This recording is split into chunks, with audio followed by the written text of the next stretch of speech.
most recognizable franchises, faces forever a part of pro football tradition. To modern history, the silver and black are back. They're in the playoffs for the first time in 7 years, spirited by head coach John Gruden's menacing watch. The 11-3 Raiders are once again a team of high regard. Led by MVP candidate Rich Gannon, the Oakland Raiders are driving toward their first division title in 10 years. Oakland in Seattle next. Out with wins this weekend and next could have home field advantage throughout the playoffs. Hello everyone, Dick Enberg along with Dan Deerdorf. Wet weather, ground game so important, and the Oakland Raiders are best in the league in scoring on rushing attempts, 21 rushing touchdowns this year. Well, if you're Seattle looking at this, Dick, there's some good news, and that is that two of the Raiders' best three backs are going to miss the game. The bad news is that the one guy is playing is named Tyrone Wheatley, and the last time these two teams played was back in October. Wheatley ran for 156 yards, including this 80-yard touchdown run here, Dick. A couple of sore ankles, but he's getting healthy when it's really starting to count. And for Seattle to win, they need big plays out of Jon Kitna, their quarterback. Unfortunately, the Seahawks have had a measure of giving up the big plays. Yes, they've made their share of mistakes like all losing teams. Jon Kitna, really a question mark as to whether he'll be back next year. The one thing, though, this Seattle offense can count on is the emotion and the production that they'll get from Ricky Watters. No surprise here, Dick. Another 1,000-yard season for the talented Ricky Watters. As Seahawk fans hoping that Watters can sing in the rain today and upset the rivals from the South, the Oakland Raiders. We'll be back at Husky Stadium in a moment. The weather's really bad here, but John, you were saying your team's never played in rain this year. How do you prep for something like this? Well, we did the best we can to practice in it. You know, man, we asked the Lord to rain on us, and we got some wet ball snaps. It's the same for both teams. We're not going to use this as an excuse. All right, John, good luck. Now, we've decided the over-under on how many times my hat's going to fly off, guys, is about 10. 37-year-old Jon Gruden. Earlier, the Raiders dominated Seattle 31-3, knocked both of the quarterbacks out of the game, Brock Heward and Jon Kitna. Kitna came back in, but he couldn't even call pass plays. He didn't know where he was. You heard Jon Gruden tell Bonnie about they got wet ball snaps during the week. You're going, what the heck is that? What they do is they actually keep a bucket of water out on the practice field and dunk the football into the bucket of water before the center quarterback exchange, trying to get Barrett Robbins and Rich Gannon accustomed to handling a very sloppy and a very wet football. It's a smart thing to do. One of the reasons the Raiders are in first place in the West, they have won the field position battle off the kickoffs, with Janikowski hitting a lot of touchbacks for the Raiders and David Dunn doing a terrific job returning kicks for the Oakland Raiders. He's averaging over 25 a return, as you saw, and has a touchdown this season. Dick, you've been doing the National Football League longer than I. One question for you. How can it be pouring down rain and the humidity be 65%? I've never been able to be. I think only in Seattle. Everywhere else it'd be 100%. Is Ryan Lindell in the rain, and some of it frozen rain, and he denies the return as Dunn takes the kneel down, and the Raiders start at the 20-yard line under the whip of Rich Gannon. 35 next week, this former Delaware star, and what a season he has had. He will earn some most valuable player votes. 22 touchdowns, only 8 interceptions. He's very proud of that. They're the three men who will represent the AFC in Honolulu. Greasy, Manning, and Gannon with the top ratings as a quarterback. From the 20, with Tyrone Wheatley, his key runner today. We expect Wheatley to be used often, and on the first play, moving prematurely, is Barry Sims, it would appear. Ball start, 65 offense, 5-yard penalty, still first down. While it's a late arriving crowd, there's still plenty of noise, and here's the starting lineup for Oakland. Sims, Wisniewski goes to his 8th Pro Bowl. Robbins, Collins, Lincoln, Kennedy. Some thought he should be going to Honolulu. Wheatley, the top runner, closing in on 1,000 yards. Crockett, the great Tim Brown with Chet outside, and the tight end is Ricky Dudley. Brown in motion, and the toss to Wheatley. And he is met rudely for a loss at the 13-yard line by Anthony Simmons and Chad Brown. Well, the Seahawks, if that's any indication, they emotionally are up today. Sinclair, Parker, Kennedy, and LaBounty. LaBounty for the injured Lamar King.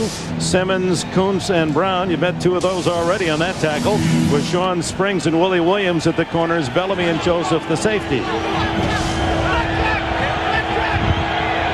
Terry Kirby, the new Raider, is flanked way out to the right side. Bottom of your screen, out of the picture, and Gannon's first pass attempt. Underneath he goes, incomplete. Almost intercepted by Chad Brown. Through the hands of Jet, and Brown had a touchdown if he could have collected it. And Dick, there is the Seattle season in a microcosm.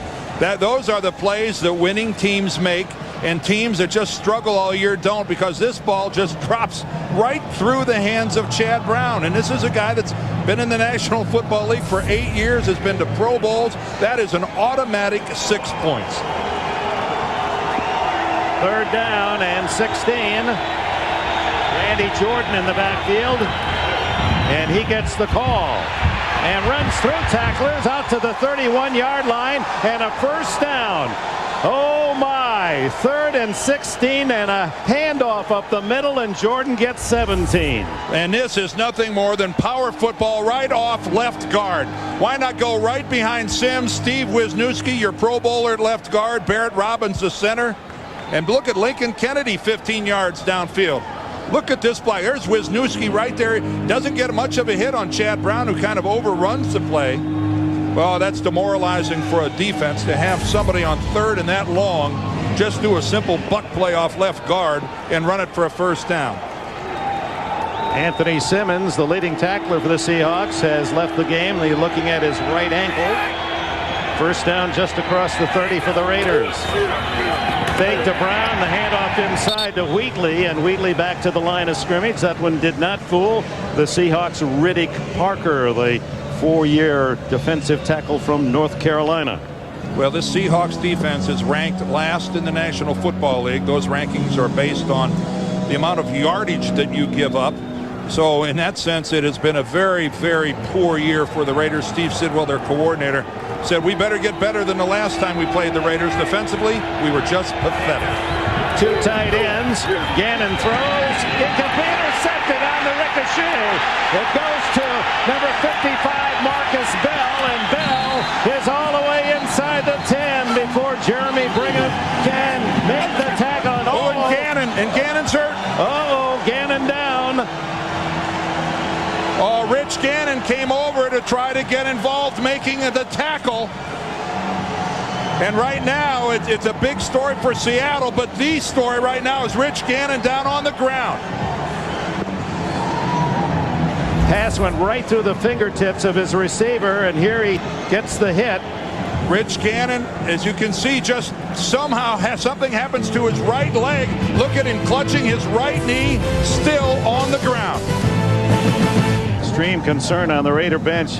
Gannon was able to jog off under his own power as they attend to him. Injured while being blocked on the interception return. Only the 9th interception all season thrown by the Raiders. They were lowest in the league coming in.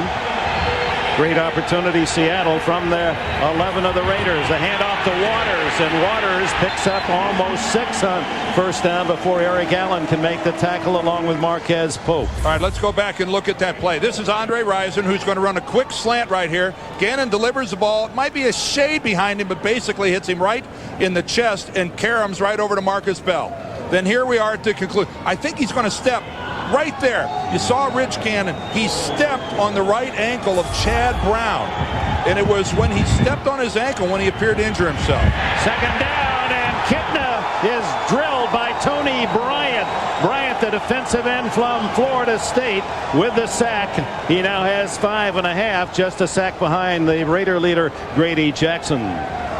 John Kitna from Central Washington and Ellensburg, NAIA, and you can say 16 touchdowns, but you just can't be in the minus pool. More interceptions than touchdown passes. Last week, a typical week, 3 fine touchdowns, but also gave up 3 picks, one of them a touchdown the other way for Denver.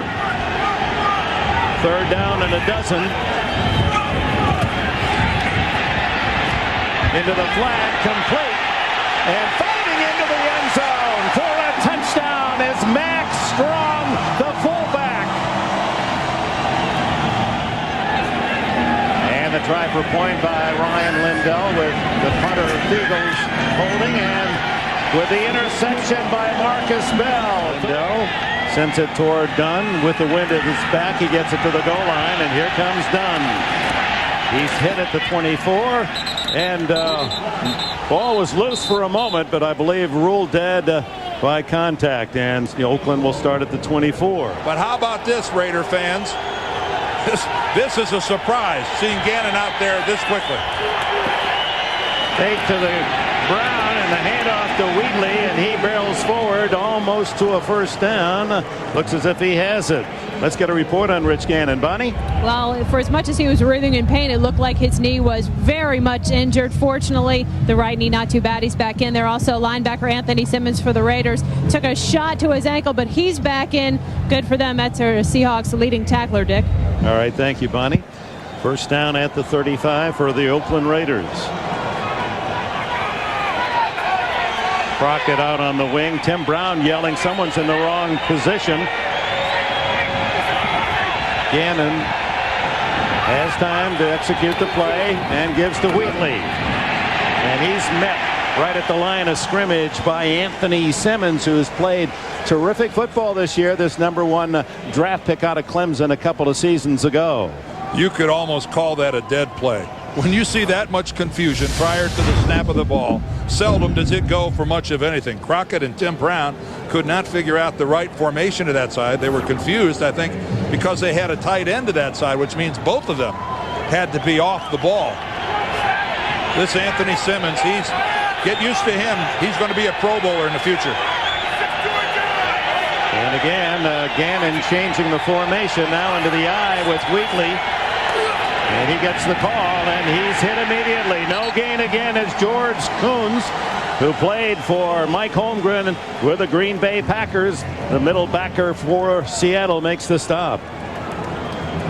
Mike Holmgren and John Gruden very familiar with one another. When Holmgren, head coach at Green Bay, Gruden was his assistant coach for 3 seasons and has great admiration, does Gruden, for Holmgren now in his 2nd season here. And there Gruden said his consistency, his creativity, and the way he communicated is what I admired most about Holmgren. Randy Jordan in the backfield. Gannon fires. Complete.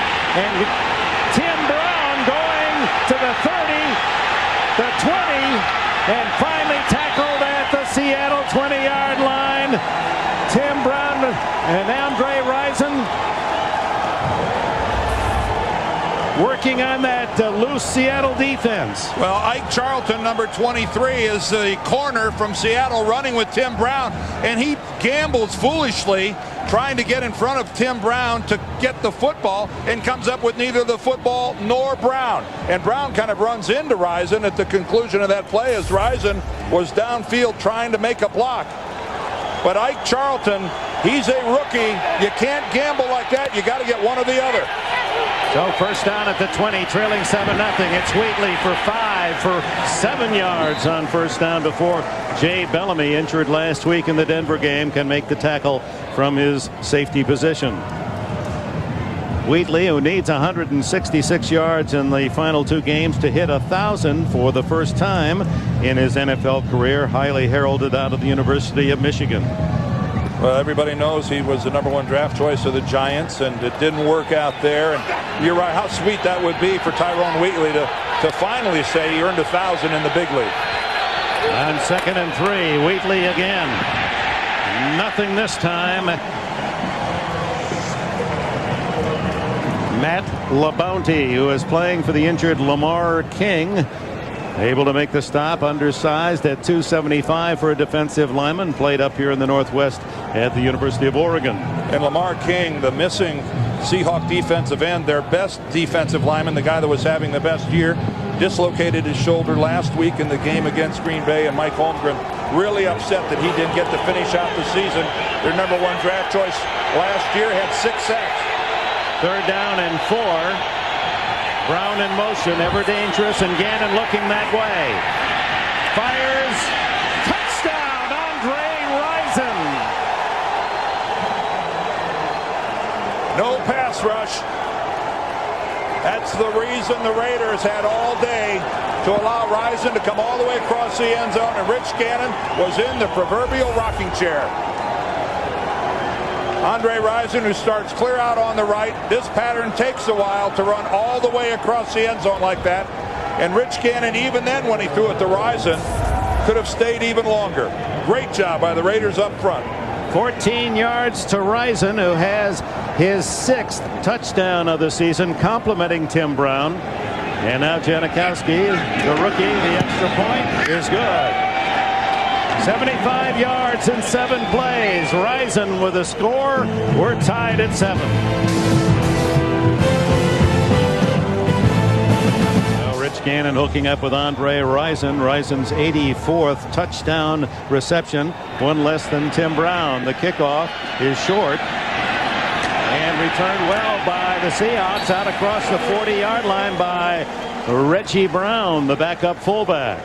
Let's go back and take a look at this touchdown. Andre Rison lines up to the right. And he's going to come all, but this is what's key. Look at the pocket that Rich Gannon is going to be able to sit in here. This pattern takes forever to develop. It's double coverage by the Seahawks, both corner and safety.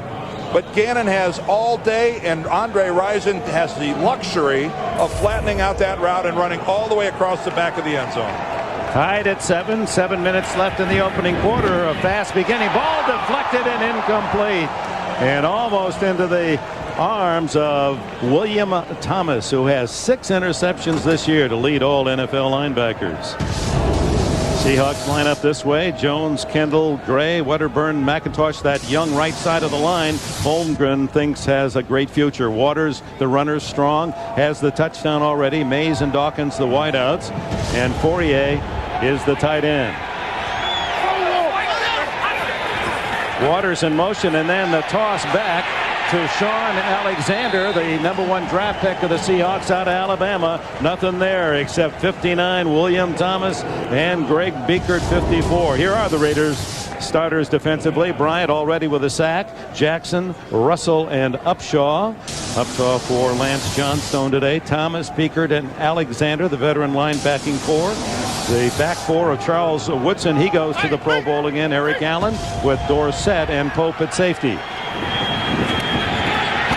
Kipna brought down, and he fumbles the ball, and it's covered by the Seahawks.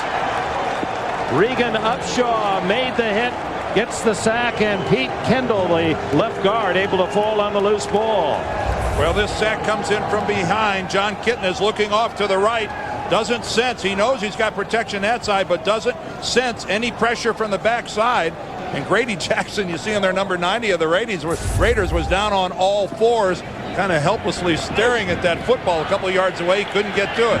Look at this. Jeff Fiegels, as he delivers this punt, ties Ray Guy, the 2 kickers, consecutive games, 207. The great all-pro punter of the Raiders guy. With the win, sails one to Dunn. Fair catch at about the 15-yard line. That is a perfect punt. When you make a guy field a punt about a yard from the sideline, that's perfect. We have a timeout. 5:35 left in the first quarter. Rich Gannon and the Raiders start from the 16, tied at 7. First quarter. Zach Crockett and Tyrone Wheatley behind Gannon. It's to Wheatley and through his hands. That's the 3rd drop by the Oakland receivers in this opening quarter.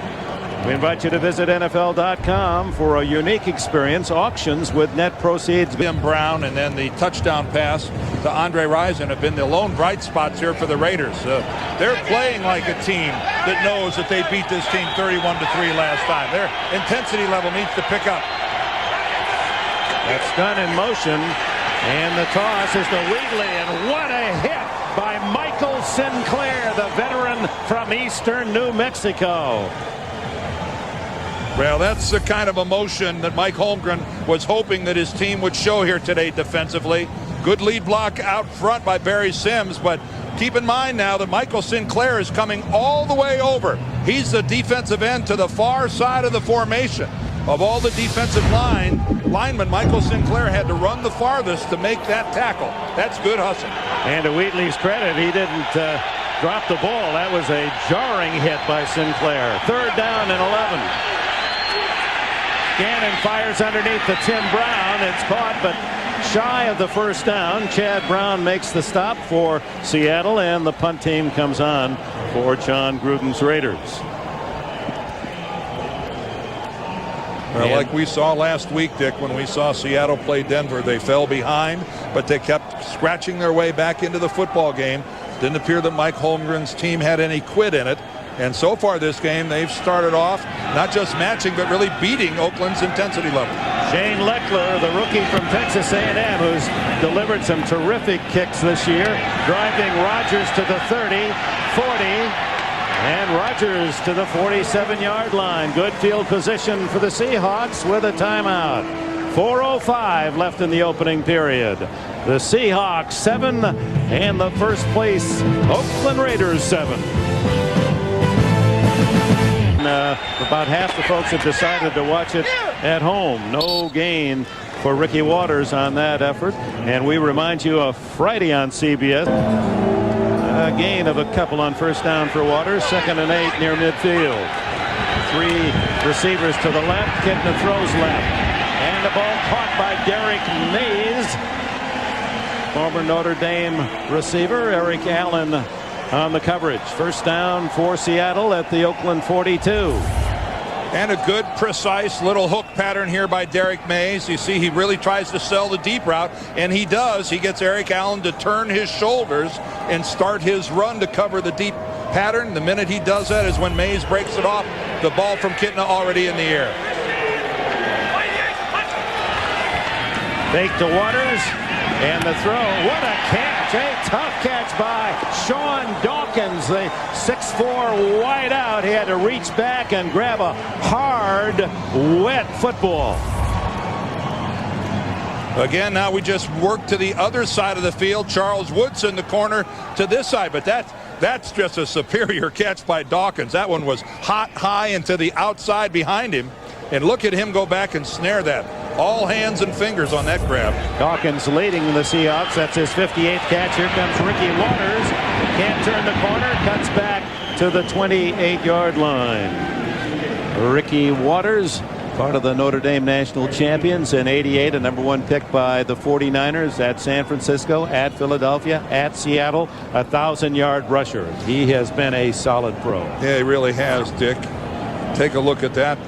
Today is 112th consecutive start. That hasn't come easily this season. Ricky's been bothered by a sprained big toe. He's gone through several weeks where he doesn't practice at all. This week he got 1 day of practice in, but he is a gamer and he starts. 2nd and 8 for Kitna. Screen it to Waters. And he's close to a 1st down. Grady Jackson, number 90, trailing the play along with Greg Biekert. Make the tackle. Dorsett was there as well. Well, this has always been a trademark of Ricky Waters. He has wonderful feel when it comes to running the screen. Chris McIntosh, the tackle to that side, boy, did he make a good block, and then Wedderburn out front with a lead block. But Ricky's always had a sense of timing on letting his blockers clear in front of him, let them get out there and put a body on somebody before he makes that slash back to the inside. 3rd and 2, Sean Alexander in the backfield. The throw incomplete off the hands of Matt Strong, who scored on the touchdown swing pass earlier in this opening quarter, and on comes the field goal unit. And the way the wind is blowing here at Husky Stadium, the Seahawks and Lindell will have the wind behind them. But it is a while. If you look at the flags on top of the field, it's blowing one way. Down on the field, you look at the goalpost in one direction, they're going one way, the other one the other. This is well, it's just a rotten day. There's no way to sugarcoat this. 40-yard attempt by Ryan Lindell. Speak your mind, Dan. Speak your mind. Well, I think they have a little help here with the win. And he holds the line. It looked as if it wanted to go right, but came back to the left on the fade.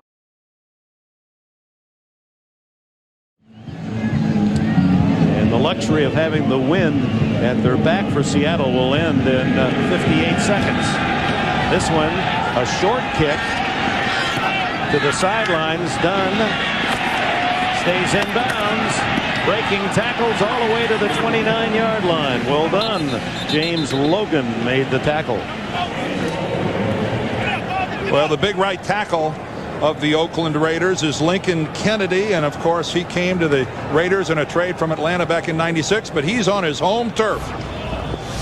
Lincoln went to school here in Washington, and he said, boy, it's going to be weird being on my home field and getting booed, because I know that's what will happen. We've got an injured player down at the 25-yard line here. Bobby Brooks, the backup linebacker for the Raiders.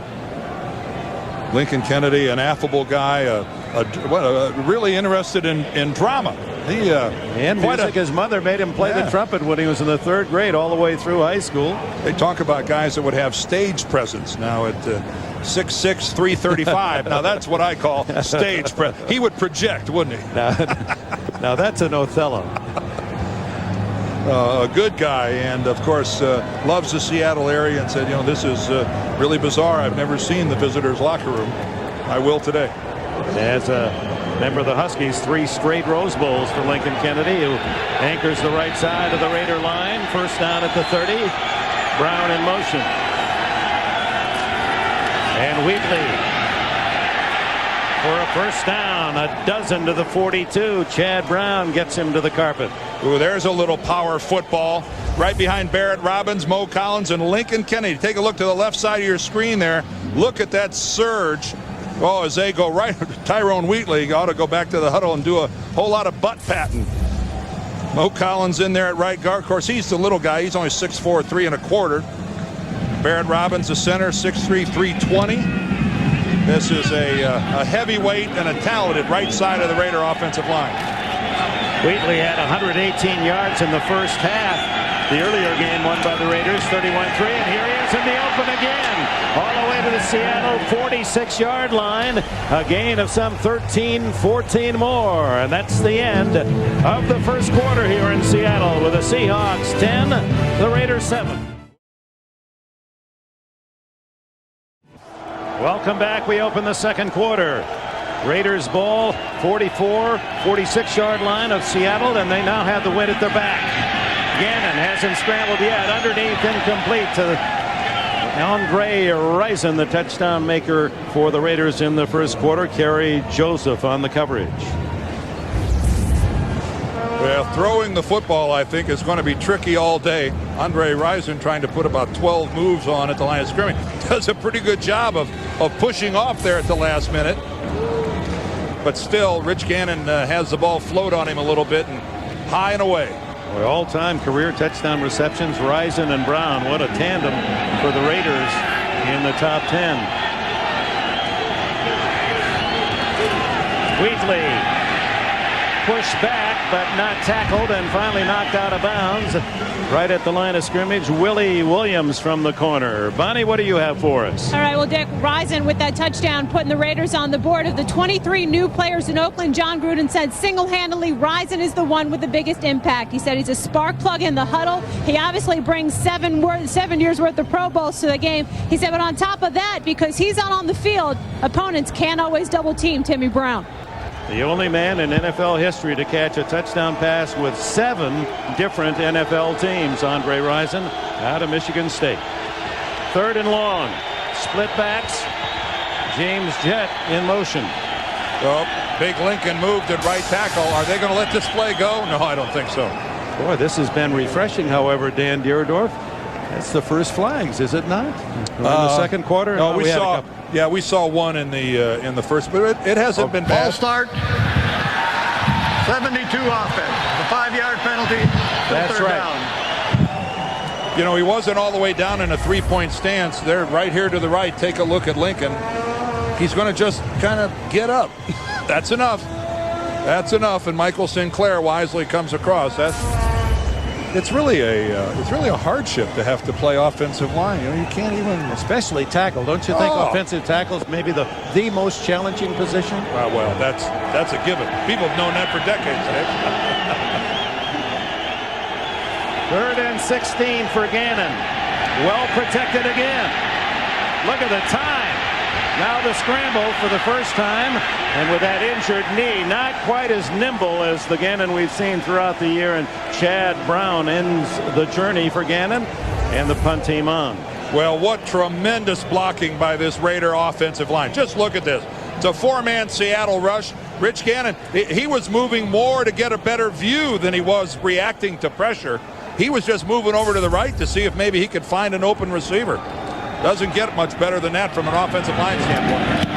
Shane Leckler to Charlie Rogers. Fair catch at about the 13-yard line by Rogers, the Legion at Georgia Tech. Timeout, a minute 45 into the second quarter. And Deerdorf and Bonnie Bernstein, Dick Enberg back at Husky Stadium. Couple of Huskies right there.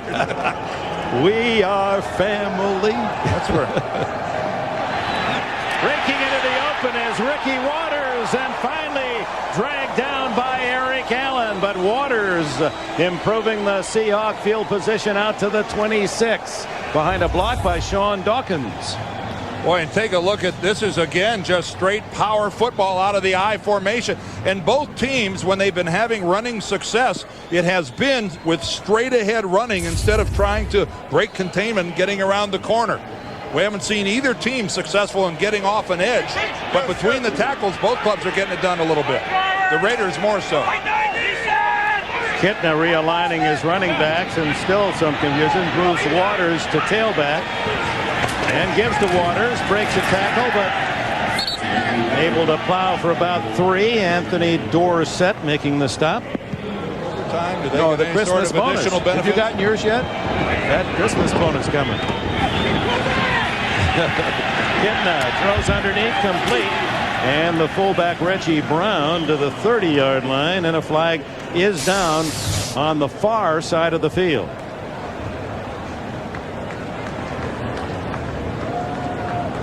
Offside against Oakland. Offside, 96 defense. 5-yard penalty, still second down. Big Darrell Russell, the middle of the Raider defense at tackle. John Gruden yesterday, as we talked to him, did you have a feeling that we got a taste of his pregame pep talk? I mean, he was fired up already. Well, what he said, that we have no weak minds and no distractions. He said, I will not allow them to wander from our purpose of winning these last 2 games. Boy, he'd be fun to play for. As Ricky Waters able to slice off tackle for a first down. William Thomas down low to trip him up. The problem for John Gruden and the Raiders is the Seahawks are not willing to just dry up and blow away.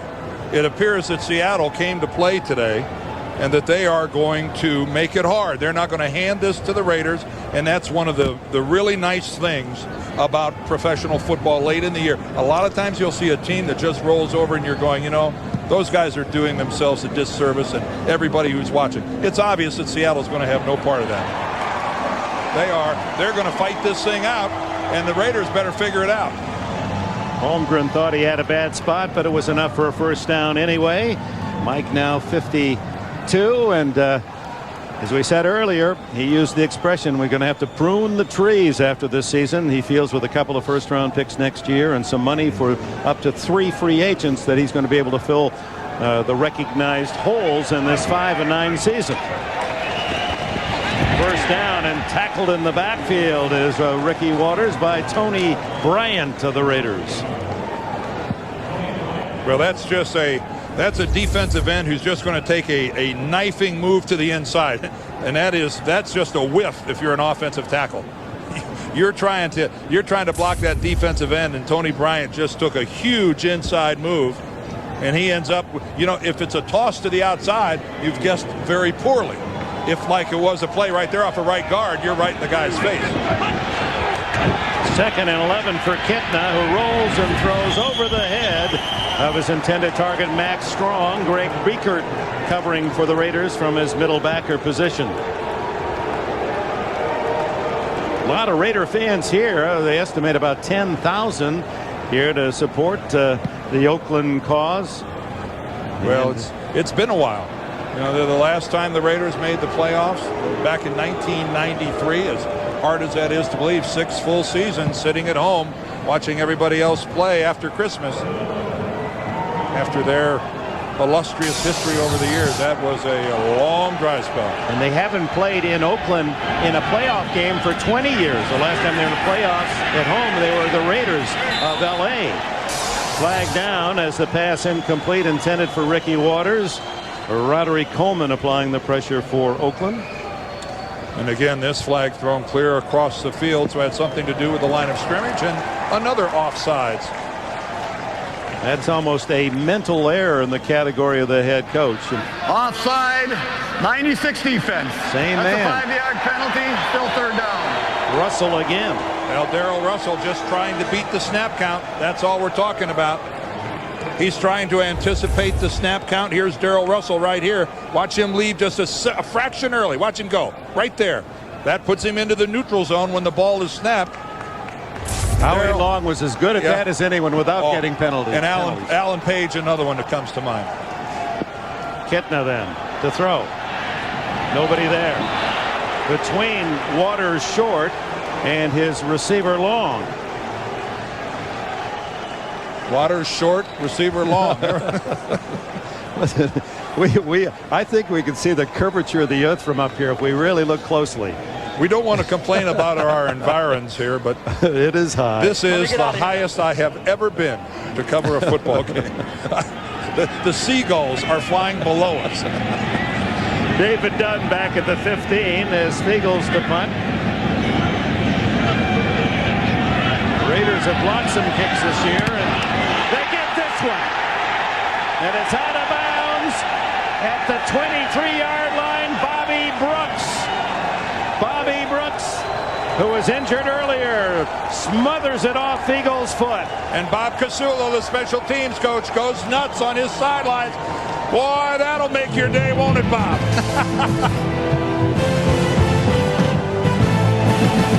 Went on special teams as well, and that's the 5th block by the Raiders this year. The 3rd punt, the 2nd by Bobby Brooks.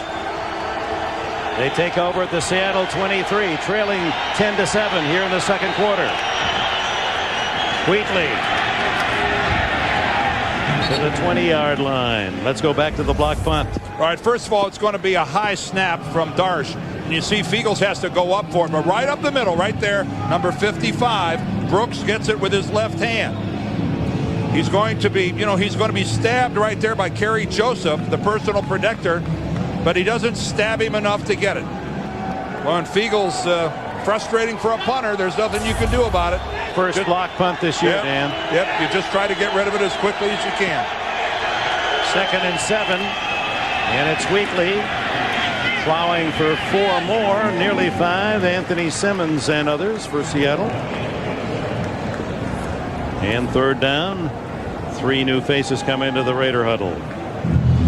Well, and the Raiders now, with Wheatley coming out of the game, are going to go into a spread formation. But it really has been a combination that the Raiders, because of injuries, haven't been getting to use as much as they wanted to with Wheatley and Napoleon Kaufman. Kaufman's out of this game because of a knee. Wheatley's missed his share. Together, they're a formidable duo. On 3rd and 2, Gannon to throw for it. Plenty of time. And then he scrambles for the first down at the 10-yard line. And that's what Gannon has done all season long. You cover his receivers, 3rd down, and he still picks up the first down. A young Rich Gannon just ran. He got back there and he just loved it. But this is running from necessity. And what he does so often is just move the chains. Talk to John. Keep in mind, this is a guy that on Wednesday is going to be 35 years old. And talk about blossoming in your 30s from an NFL standpoint. And Rich Gannon is as deserving of the MVP as anybody in this league this year. 1st and goal from the 10. Wheatley back in and gets a yard or 2. 3 blue jerseys led by cornerback Sean Springs and the safety Jay Bellamy. The first 2 guys that come to my mind, Dick, when I think about league-wide MVP, Rich Gannon is one of them. Marshall Faulk with the Rams is another. There's a guy that just can't do any more for his club. And, I'm sure other people get noticed, but when you really break down what Rich Gannon has done for the Raiders, this guy, keep in mind, he's the only quarterback that has even completed a pass for the Raiders this season. He's second to Donovan McNabb of the Eagles in rushing. Nearly 500 for Gannon. Second and goal. Again, all day to throw. And incomplete. Intended for Tim Brown or Ricky Dudley. They were both in the area. Tim Brown, what a classy player he has been from day one in this league, and now nearing 850 career catches. He's played in 123 straight games. He's been around so long, a lot of folks forget he set all of the punt return records for the Raiders before they finally relieved him of that duty and made him full-time wide receiver. Third and goal. Gannon gets away from one, but not another. And that knee, no question, that slowed him down. He would have been in for a touchdown on a healthy knee. I could not agree with you more, Dick. No question. But at the 5-yard line, when he breaks the tackle at the 10, I think this is an automatic touchdown. I don't think there's a... Watch Rich Gannon. He's going to leave the pocket, come right at us, and right there at the 10. I thought it was a given. But he comes to a stop, and Jay Bellamy, the safety, comes over and put a pretty good hit on Gannon. He doesn't wrap up. But I thought Rich Gannon was in the end zone for sure, and there's no doubt he's favoring that right knee that he injured in the first quarter. Now, this no more than an extra point. This field goal try by Janikowski to tie the game. 20 yards. Flag down, flag down. And delay of the game. The Raiders will have to try it again from 25 yards. Gives us a chance to talk about what they've done in this particular department. Two rookies, Leckler the punter, averaging 46 punt, an average of 46 yards a punt, and then this man, Sebastian Janikowski from Florida State, who started slowly but has made 14, make it 15 of his last 17, counting the one earlier today. Do they have 255-pound Seabass? Probably. Because he's a big one. He really is. 255, they say, this rookie. It's tied here at Husky Stadium with 6:04 left before the intermission. Slips to the outside and then dragged down by one leg at the 27-yard line by David Dunn. And with it a timeout. Much at stake for the Raiders. They're in a tie game. Second quarter, just under 6 minutes left, and the Seahawks with the ball at their own 27-yard line. John McKippna fakes to Waters and throws complete. Sean Dawkins flagged down at the 35. William Thomas reaching in to make the stop. Did he get a piece of the face mask? Eric Allen had the coverage initially on Dawkins, and one of the two got a hand on the face mask. 21 reading his lips is Eric Allen. Bernie Kukar looked like he said number 21. This ought to tell us that's Eric Allen there to the left, just locked up one-on-one. And again, Alec kind of leaning downfield, Eric Allen, and yeah, oh boy, he gets it pretty good. That was close to being the 15-yard variety. That's a good example, though, of how big and strong Sean Dawkins is. First down at the 41. Waters couldn't quite get outside away from Elijah Alexander. And short gain on first down. Well, we were talking earlier about how far above the field we are. You can see that rain. That's not even making it to the ground. That's evaporating. Half rain, half snow, and freezing ice. That's the upper deck. Yeah, keep going. You get a good example. You take the highest seat in this stadium. We're probably 30 or 40 feet above that. Swing pass to Waters. And again, Elijah Alexander with a sure tackle. Well, we were up here, and she's down there. Bonnie? I don't care how far up you guys are. I can assure you the weather in that booth is better than it is down here. Although the winds have calmed down considerably. I'd say, I'm not a meteorologist, but I'd say that there have been gusts of up to 40 miles an hour.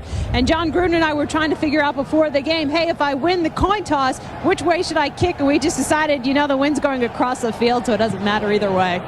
Well, the forecast, Bonnie, as we all know, is for maybe even like 40-mile-an-hour winds, maybe even higher today. So we've gotten lucky so far. 3rd and 8 down the middle, complete.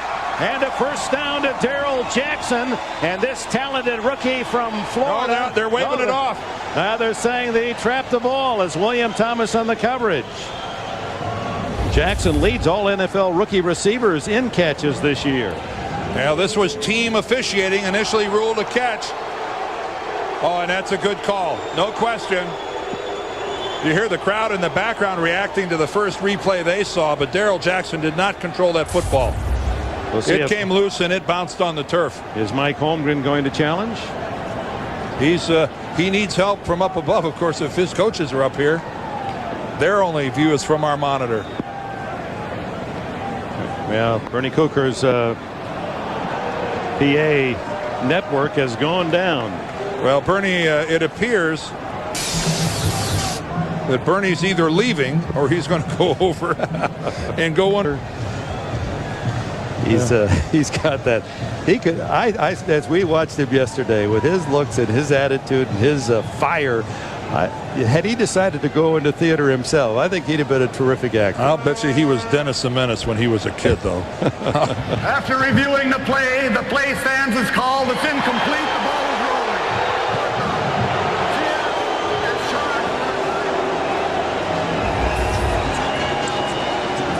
No question, this was as easy of a replay as Bernie Kukar has had in quite some time. So Jeff Fiegels comes on. His last punt was blocked by Brooks as Brooks stormed up the middle. David Dunn back at the Raider 10-yard line. Fiegels kicking into the wind. Jean-Philippe Darche, a good snap this time. Wobbly boot. Fair catch. Oh, that's going to be a penalty against the Raiders. And there are the flags at the 17-yard line as Ike Charlton ran into Dunn. Well, the key here is even if Dunn didn't signal for a fair catch, you still have to give the guy room enough to catch the football. And the wind may have been playing tricks with that punt. And there's the penalty against Seattle.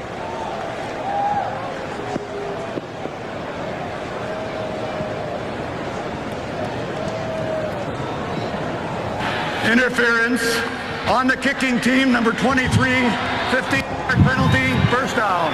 That'll really improve the Oakland field position out across the 30. All right, that's a legitimate fair catch signal by Dunn, but the reality of it is, even if he didn't signal for it, you still can't run up and hit him like Ike Charlton just did right there. But that is a good, legitimate side-to-side motion, signaling the fair catch. And Ike Charlton just seemed to be disoriented. It's like he wasn't even sure where he was on the field. First down at the 33. 10-10 tie. 4 minutes left in this first half. And Wheatley back to the 35. A gain of a couple. And Kerry Joseph and others with a tackle. Tomorrow night, Sunday night, yard first half meeting number 1 down in Oakland with the Seahawks. His career best game, 156 yards total. What Seattle gives up routinely are big plays, and that's what they have to fight against now. Just does get the play off, and Wheatley stacked up after a yard as John Hilliard, a rookie from Mississippi State, and Anthony Simmons collaborate on the tackle. When you ask Mike Holmgren, how is it we found ourselves in this defensive pickle, and he said his poor tackling has just led to way too many big plays. Of course, you have to keep in mind that this is a defensive team that has their 3rd defensive coordinator in 3 years. Remember that Fritz Schirmer was going to be the defensive coordinator of this team before Fritz died last year, and everybody knows what a wonderful defensive mind that Fritz was, and that's what started it, I think, on a downhill roll. 4 wide receivers, and Gannon going to run it, and is tackled at the 39, shy of the first down, as Antonio Cochran, second-year tackle from the University of Georgia, tracks him down.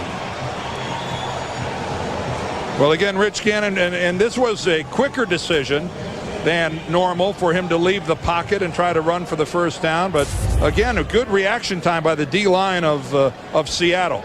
And again, I have to praise the Seahawks. They are matching every bit of the way the intensity of the Raiders. And the whistle, no kick, no kick. No kick. They're going to have to do it over again. A 2-minute timeout here at Husky Stadium. We're pleased that you joined us on this special Saturday in the great Northwest. And for Mike Holmgren, the fact that this is on national television was part of his motivational force, wasn't it? Darn right. He told his players that you've got a chance to make a statement that everybody in the country is going to see it. It's apparent to me they heard him. The punt by Leckler with the wind driving Rodgers back. And he's in big trouble and smothered inside the 5-yard line. Adam True, one of those down to make the tackle along with Johnny Harris. Rodgers, who muffed a couple of kicks last week in Denver, trouble again. Look at the wind take it. And that laying out there for a possible Raider recovery. But you got to give him credit, at least. He stayed with it, Dick. He didn't panic. Rodgers didn't panic. He didn't, he didn't boot it. He didn't. It could have been a whole lot worse, especially given the fact that we're inside the 2-minute warning. Led the league last year and punt returns third this year. Oh, Kitten almost tripped as he pulled away from center, but gets it to Waters. A gain of 3 out across the 5 to the 6. John Kitna, a native of this area, went to high school in Tacoma. And the Raiders, who have all 3 timeouts, like to use one of them there, Dick, and trying to see if they can get the ball with some pretty good field position. 2nd down and 7. Oh, just getting away for a moment is Waters, and he almost pushed back into the end zone as Johnny Harris, an extra defensive back, coming up to make the play. Well, luckily, Ricky Waters had a little ground to give. But again, the Raiders take a timeout. They're going to end up with this football in pretty decent field position. Yeah, today for the Birds, as the Seahawks hoping they can get out of this jam, but breaking out across the 10 to the 11 and very nearly squeezing out a first down was Ricky Waters. Charles Woodson made the tackle along with Johnny Harris, shy of the first down, and that's the last time out for the Raiders, but they're going to get the ball with more than a minute left in good field position. Remember, the Seahawks will be kicking against the wind. And of course, the other side of that, the Raiders will have the wind if they attempt any kind of a long field goal with Janikowski. And Janikowski's range, certainly with the wind, will be well beyond 50. Reminder, you can get exclusive previews of Sunday's games and all. Fiegels already has had one taken out by Bobby Brooks.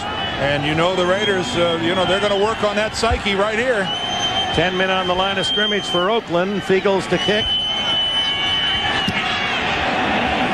And hits a good one against the wind. A very good kick to David Dunn.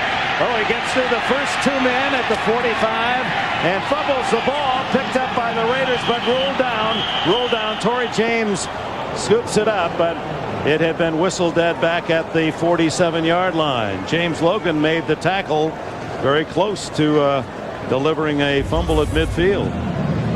Let's take a look at Dunn as he finishes this off. Yes, he's obviously well down on the ground before that football comes loose. But James did the right thing. You see a ball on the ground, you scoop it and go. And what a kick against the wind. 57 yards by Fiegels. As the veteran has his longest kick of the entire year in these conditions. 56, his previous long. Well, this will make Al Davis happy. Maybe a little long ball. And Gannon winding up. Scrambling and tackled from behind at the 47 of Seattle.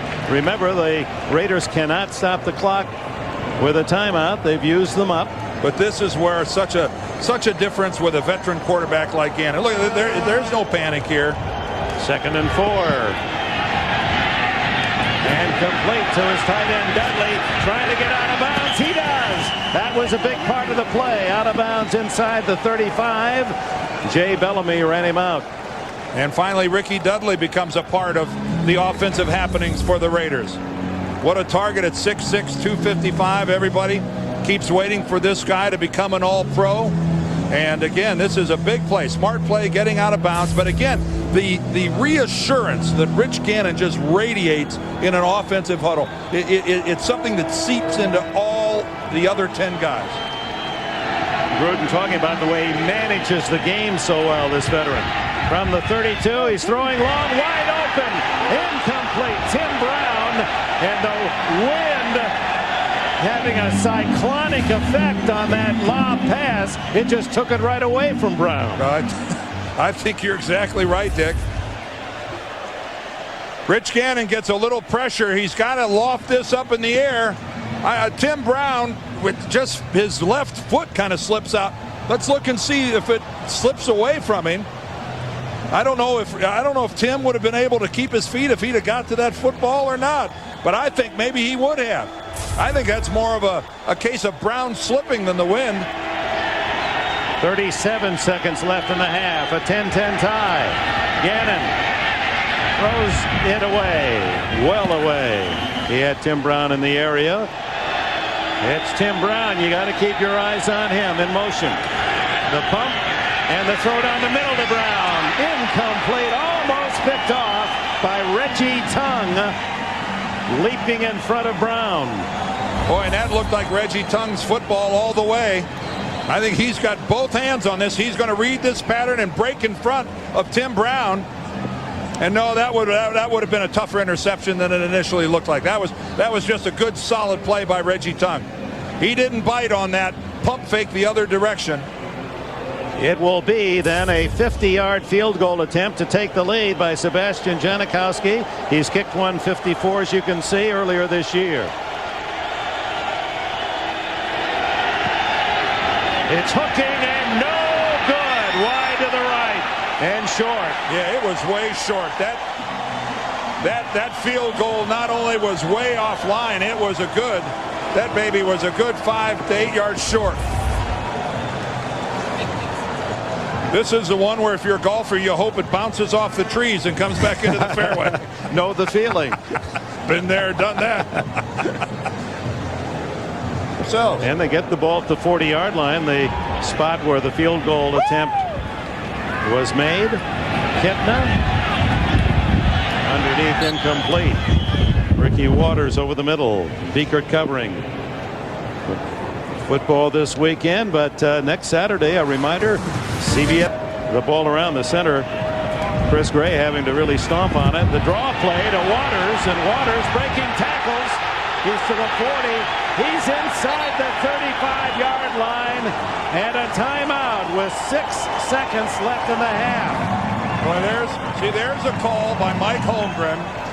But let's face it, if Ricky Waters gets tackled at the line of scrimmage, this place erupts in boos.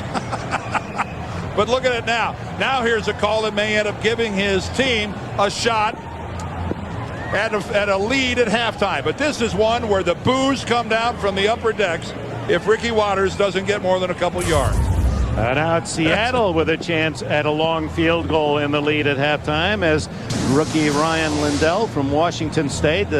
He grew up in Vancouver, Washington, so he's well accustomed throughout high school, college, and now as a young pro to these conditions. But this length, it would be his longest. And 52. The danger here is you try to drive a long field goal low. Watch out for the block.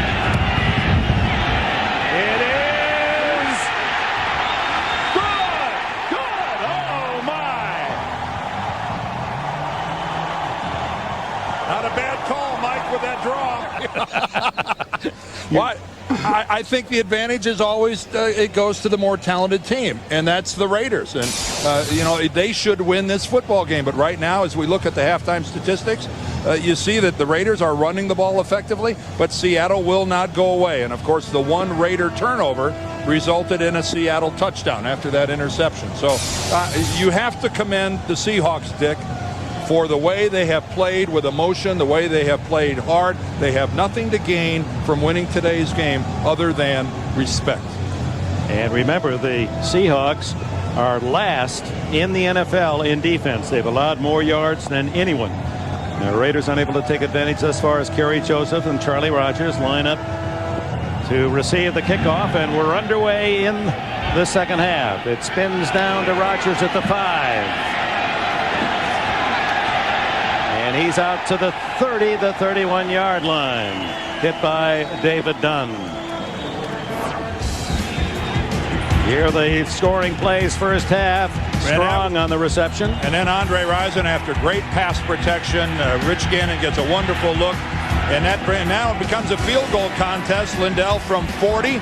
Janikowski is going to come right back from 25. And then this one that closed out the first half and surprised everybody. Lindell drilling one from 52 yards into the wind. Like trying to watch the game from a shower here. Oh, that was your home shower. Fumble and a big scramble, and it appears Kitna able to fall on it himself. Yep, he comes up with it. Well, that's because I don't think any of the Raider defensive linemen saw it. This ball's on the ground for a while. Look at how long that thing sits there, and no Raider defensive lineman able to come after it. Bonnie Bernstein. Dick, John Gruden said he's been most happy with his special teams. Of course, the Bobby Brooks punt block that led to a Sebastian Janikowski field goal. But he did state the obvious. He said, guys, the only way we're going to beat this team is if we make big plays. And they had a chance there, a loose ball. As Kitna hands off and hit immediately is Ricky Waters. He didn't take a step forward, and Darrell Russell had bear hugged him. Well, Darrell Russell, remember, he just exploded into the NFL from Southern Cal. A couple Pro Bowls to his resume, although not this year. And again, that's just a knifing slice to the inside. Right in behind the pulling guard, and Ricky Waters, lucky he didn't fumble the football. A lot of times you'll see the ball on the ground when a running back gets surprised to that extent. 3rd down and 15. And it's Waters on the draw. Play that worked so effectively at the end of the first half that set up the long 52-yard field goal, but not this time. Greg Biekert and Josh Taves with a stop. So 3 and out quickly for the Seahawks. And now we'll get a chance to see how Rich Gannon responds at quarterback. We were all surprised. It looked like he severely hurt his knee, the way he was rolling around on the ground, and then he played the rest of the first half. Now he's been out for a while. We'll see if he can get it warmed up. Jeff Fiegels, and he hits it off the side of his foot out of bounds at the 47-yard line. He almost missed that ball. I believe the wind is blowing so unpredictably it almost blew it away from his foot. A break for the Raiders. And the Raiders start with good field position, and Tyrone Wheatley on first down for almost 3 into the arms of George Coons. Let's watch Fiegels on that punt try. Well, it wasn't the greatest of snaps from Darsh, but it was effective. It was there. But again, look how the wind catches that football. But keep in mind, Fiegels has had one blocked, and that ball just drifted off to the right. He only hits it with the outside of his right foot, and that is a 100% shank right out of bounds. And the Raiders, excellent field position. 2nd down and 7. Gannon changing his play. Wheatley, the sole running back, he gets the call. Chad Brown with the tackle after a 5-yard pickup. It'll be 3rd and 3. Bonnie? Guys, I was on the other side of the field from where Fiegels made that kick, but I'll tell you what, the wind down here is as bad as it's been since the first quarter, and it's got to be gusting somewhere around 40 miles an hour. Well, you stop and think about it, Bonnie. The guy drops a football. He wants to hit it on the top of his foot. When he hits it with the outside of his foot, how far are we actually talking about the football drifting? 2 inches, maybe? 2 inches, the difference between a great punt and a dead shank. On 3rd and 3, Randy Jordan in the backfield, but the timeout is called by Seattle. It's the Seahawks' first timeout in the second half. Driving rain now in Seattle, challenging the players and fans. This new field turf, however, can drain 60 to 70 inches of water an hour, so the field is in great shape. 3rd down and short, and Jordan tripped up as he hits the 38.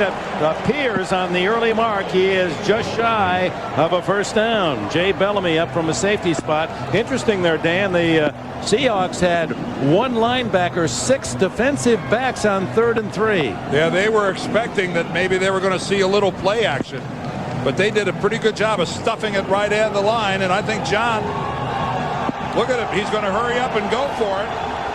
See if he can confuse Seattle. On 4th and 1. Wheatley.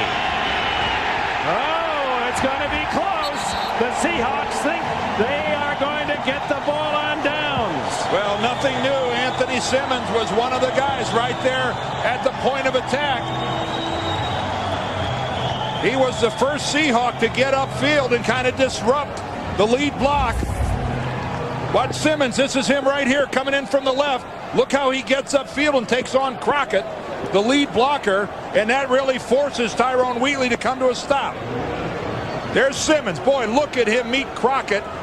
But that meeting took place about 1.5 yards on the Raiders side of the football. That's what killed that play. And the Seahawks do considerably take over on downs. That's a big early play after the short 15-yard punt. Seattle's defense holds, and the Seahawks take over. What a great read by Anthony Simmons, covering that hole and getting upfield. One more time. Let's look at Simmons. There he goes right there. Meets Crockett, gets under Crockett, stands him up, and Tyrone Wheatley gets no forward momentum. And Jay Bellamy right behind Simmons, down low to stop Wheatley with the first contact. Now Ricky Waters sprinting into the open, but a flag is down. Back at the line of scrimmage. Eric Allen makes a stop, but it's holding against the Seahawks. Holding. 60 offense. It's 10-yard penalty, still first down. Well, 60-something could have been any one of 3 interior linemen. Kendall Gray and Wedderburn all wear numbers in the 60s. One of them just dodged an enormous bullet. Waters, though, sprinting into the clear. There was only Allen left had that not been a penalty. Strong and Waters split behind Kitna. Second and long, first and long, and complete to Waters. And all the way to midfield before Dorsett and Beekert run him out of bounds. And John Kitna's hurt now, Dick. John Kitna, who took a ferocious shot just as he released the football. I'm not sure if it's Darrell Russell, one of the Raiders, hits him just as he releases the ball. No, coming upfield, that's Grady Jackson, I think, number 90, that hits him. First down for Seattle, but Kitna down, and it's been hazardous duty against the Raiders all season long. They have knocked 9 quarterbacks out of the game this season, and in the first meeting both Kitna and Heward were KO'd. Able to walk off holding his knee, and Travis Brown, a free agent from Northern Arizona, takes his first snap of his professional career and gives to Waters, and Waters, after that first down screen pass, moves into Oakland territory at the 49. Well, the first time Heward and Kitna both knocked out of the game. Heward gets knocked out first. He was not able to return. Brock Heward was just KO'd, and then John Kitna takes over, and he gets a concussion. Now, he was able to continue to play, but Mike Holmgren had to cut the playbook way back because John Kitna couldn't remember formations.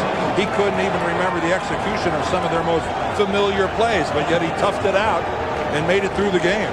13-10 Seahawks lead. 10 minutes left in the third. Waters can't get around the corner. Able to duck into the 45, where it'll be a 3rd down and 4. Travis Brown from Northern Arizona played his high school ball in Phoenix, a free agent undrafted quarterback by the Eagles and then picked up by Seattle. And right now, John Kitna down on the sideline with Mike Holmgren really pleading his case, trying to get into the game. He half ran out on the field, and Mike Holmgren grabbed him and snatched him back. Is this the time that young Brown throws his first NFL pass? 3rd and 4. Yes. And he goes long. Incomplete. Intended for tight end Itula Neely. Covered by Johnny Harris, and the fans wanted a foul. What the fans almost got was an interception by Harris.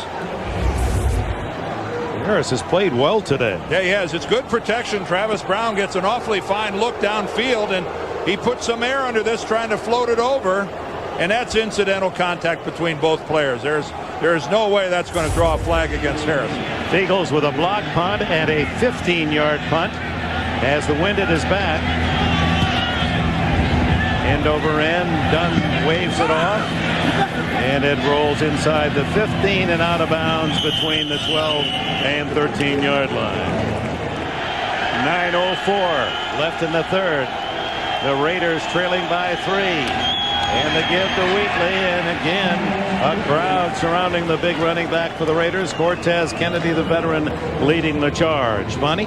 Dick, John Kitten, a bruised right knee, probable to return, but the Raiders have given him problems this year earlier when he got knocked out with the concussion. He said it was so bad he actually forgot the plays. It wasn't until 15 minutes after he had the concussion, but it got to a point where he couldn't remember anything the offense had implemented during the week, and he actually had to call a timeout in that game back in October just to try to get his senses back about him. It appears that he wants to be back in there. Meanwhile, Rich Gannon on 2nd and 7.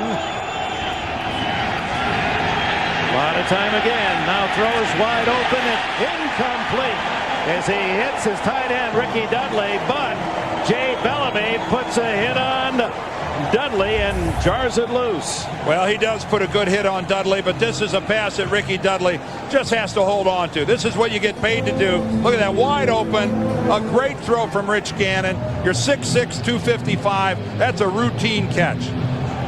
It should be a routine catch.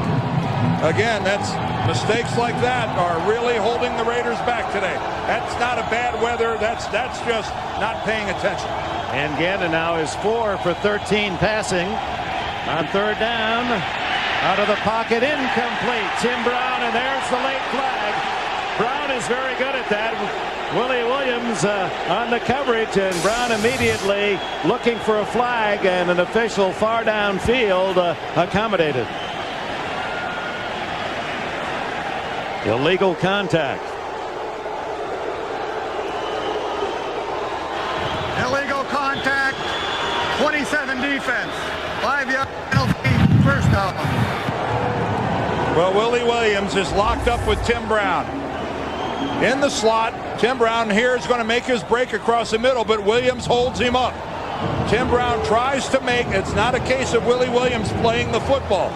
Tim Brown trying to make his break to the middle of the field, and he was most certainly held up by Willie Williams.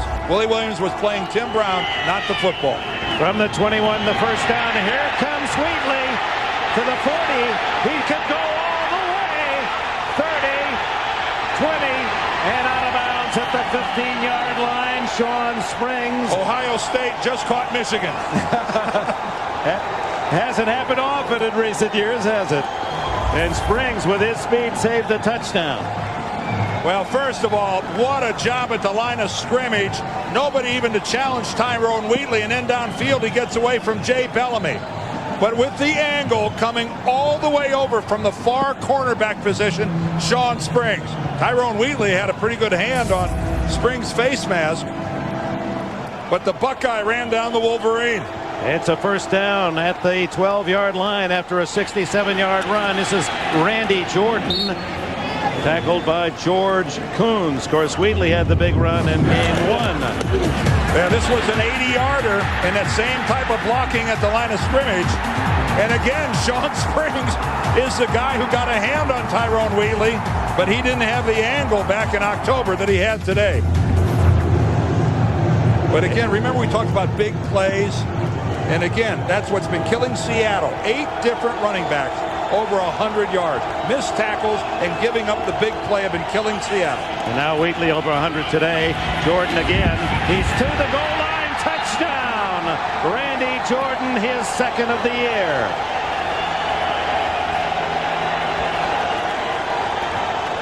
And that's good power football. Right off left guard, Steve Wisniewski. Robbins, there's Wisniewski, 76. Zach Crockett with the lead block. Barrett Robbins, the center.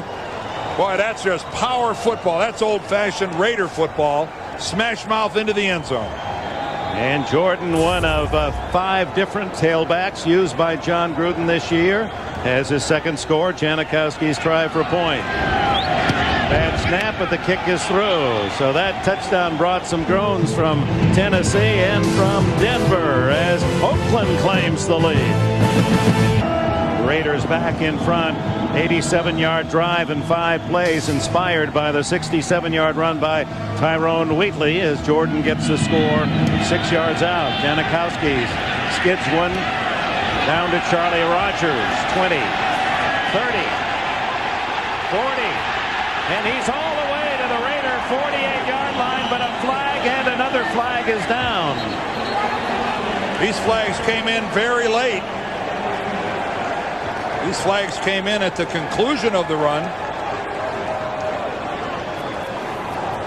Personal foul, a big one on the face mask.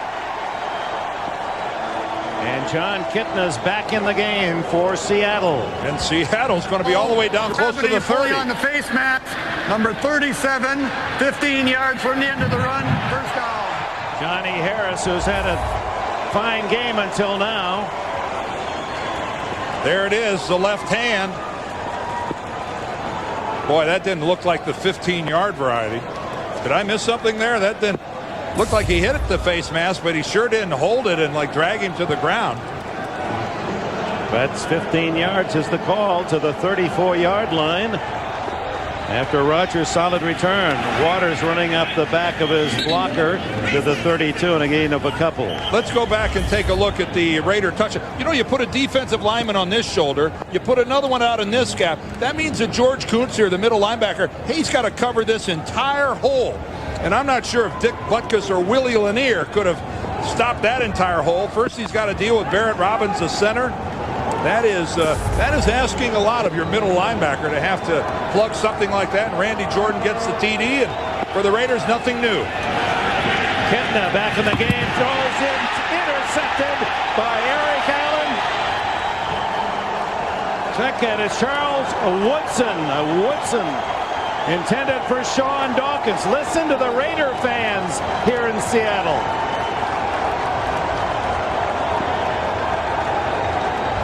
Woodson's 4th of the year. Well, it's just Woodson and Dawkins, but look at Charles Woodson. Look how he gets in front of Sean Dawkins. And Dawkins is arguing that he got interfered with by Charles Woodson. But Dawkins stopped fighting, coming back for the football. And yes, there was contact, but it was Charles Woodson who fought through to get to the football. I don't know. Dawkins is pointing down at his feet and hopping backwards. I don't know what that's accomplishing. And off to Wheatley, and he is able to move the pile forward all the way out to the 24-yard line. So the Raiders leading 17-13.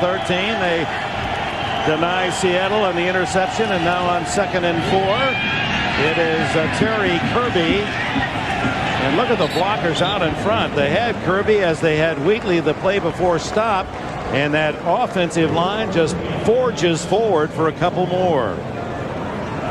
Wheatley able to make that run as well. There's Kirby, the newest of the Raiders, who's had some solid seasons. Miami in particular. There's Charles Woodson getting a rest over on the Raider bench. And nothing new that Charles Woodson goes back to the Pro Bowl. This is his 3rd consecutive one. Of course, this is his 3rd year in the league. Heisman Trophy winner. No part of the offense, so John Gruden says strictly a corner. On 3rd and short, diving for the first down is Wheatley. And the Raiders move the chains, and they are building momentum after that long run by Wheatley of 67 yards that led the Raiders to the last touchdown and the lead. Well, you get your submariners, you get your guys going up over the top. Anytime there's short yardage, but boy, the guy who won the elevation contest there was Tyrone Wheatley. Tyrone Wheatley, a big guy that, you know, at 235 pounds, looks bigger than that. 140 yards today, Dan. Well, remember, 156 in the first game. And he figured to play the prominent role in this bad weather of Seattle today. Handoff is to Randy Jordan, and he's denied as Cortez Kennedy and Anthony Simmons take care of him after a gain of a couple. Well, the Raiders now with giving them 2 yards on that carry, now at 198 yards for the day, just 8 below their total of the first game against the most porous defense in the NFL, the Seahawks. You'd look at those rushing totals, and wouldn't you think that the Raiders would just be running away with this game? But it's 17-13 with 3.5 minutes left in the third. Gannon loses the ball. It's right to the Raiders. Oh, my Sims, Barry Sims, playing a tackle, able to fall on the ball after it squirted out of Gannon's hands. Rich moving to his left, and he goes to pull back to throw. He found somebody he wanted to throw it to, and he just lost his grip on the ball. And again, there wasn't anyone from Seattle who saw it in the first second or so that it was on the ground. A fortuitous roll right to a Raider. 3rd and 10. Shovel pass complete, and it's Jordan.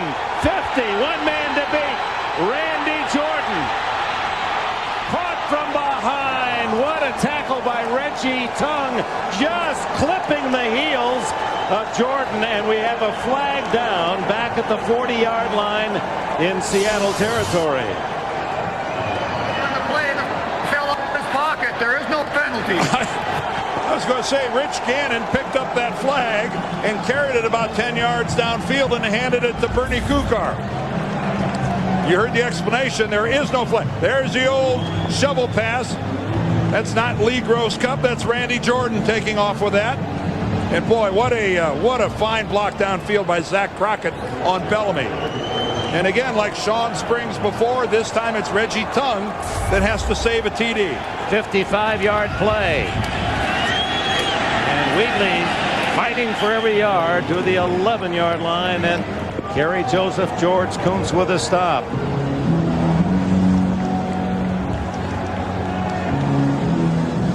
The Oakland Raiders at 11-3, one game ahead of Denver, but keep in mind they can't end up in a tie with Denver because Denver beat them twice during the regular season. The Raiders, with a win today, still have a shot at home field advantage all the way through the playoffs. To get that, though, they'd have to win next week and hope that Tennessee loses one of their remaining 2. They host Carolina in Oakland next Sunday. See, Tennessee is the #1 seed in the AFC. For both of those clubs, Denver at Kansas City tomorrow, and then they close out against the 49ers. 2nd and 8. Tim Brown territory, but they give to Wheatley. And Wheatley holds the ball, and it's recovered by Riddick Parker of Seattle. Oh, there's a huge break for the Seahawks. There's no official signal, but as you could see, there was Parker rolling and the ball right in his mitts as Chad Brown was the one who ripped it free.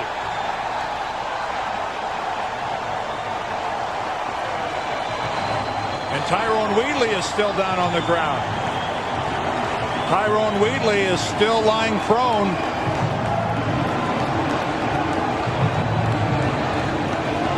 He's been the workhorse throughout this rainy, cold day in Seattle. Leg helped off the field, and the Raiders have challenged the call. Well, and here's why, Dick, because let's take a look. Right here is Chad Brown pulling on the football, but look at the knee of Tyrone Wheatley. Right there, you see Chad Brown, but it's down. It is down before the football comes loose.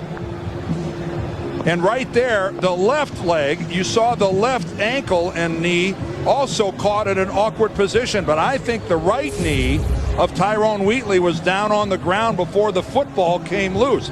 But that, I don't think, was the knee that's hurt. I think it's his left leg, might be his left ankle, is actually the injury that Wheatley sustained. And with the injury timeout, now look, like there's evidence there to overturn the call. Well, it's a smart challenge by John Gruden. I think he had no choice but to challenge that. But I tell you, a bigger importance here than this particular challenge is the health of Tyrone Wheatley.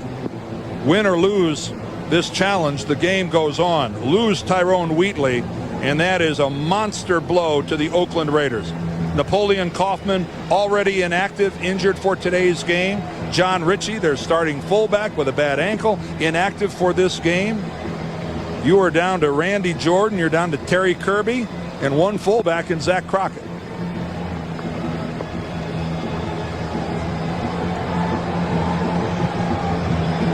And Wheatley, who has been the leading rusher for the Raiders throughout this season. And those are the looks in the faces of concern as the Mesting call by Bernie Kukar. After reviewing the play, the runner was down by contact. His knee was on the ground before the ball came out. The ball will be placed on the 7-yard line. I think Bernie Kukar, folks, just looked at what we looked at right here. Right there, the right knee is on the ground and the football is still in the arm of Tyrone Wheatley. And that is, that's an effective use of the instant replay system. But the biggest story is right there, Tyrone Wheatley. How badly is he injured? And again, you look at that right knee and you think that's the problem, but it's that left leg. Whether it be the knee or the ankle, I don't want to speculate, but that left leg pinned back underneath Wheatley seems to be the problem. Tyrone Wheatley with 145 yards today of offense. So now it's third down and a long 3 at 5 yards now. At the scoreboard says 3. It's 5. The give to Jordan. No. The fake. The throw. Intercepted. Oh my. Isaiah Kazavinsky. Michael Sinclair appeared to hit the arm of Gannon. And Kazavinsky, the rookie from Harvard, has hit. Leaguer, one to go to Notre Dame now from his own end zone. Kitna throws out complete to Fourier, the tight end. He fumbles the ball, and who has it? Fourier able to fall on his own error as Charles Woodson ripping at the football. With this weather, we're going to see most anything. Well, Christian Fourier, aptly named right here, as this ball comes right back to him. Whoa, I hate to go over to the sideline. Charles Woodson knocked that baby loose. With less than a minute remaining here in the third quarter, a gain on the play of 8. And now Waters has the first down on what should be the last play of this third period. Roderick Coleman, defensive tackle, makes the stop, and that will be the end of the third quarter here at Husky Stadium in rainy Seattle, with the Raiders leading the Seahawks 17-13. We'll return to the Great Northwest right after this word from your local station.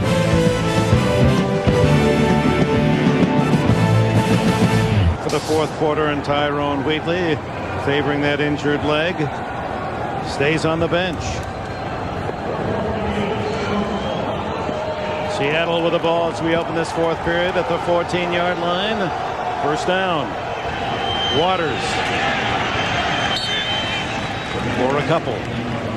William Thomas and others with the tackle.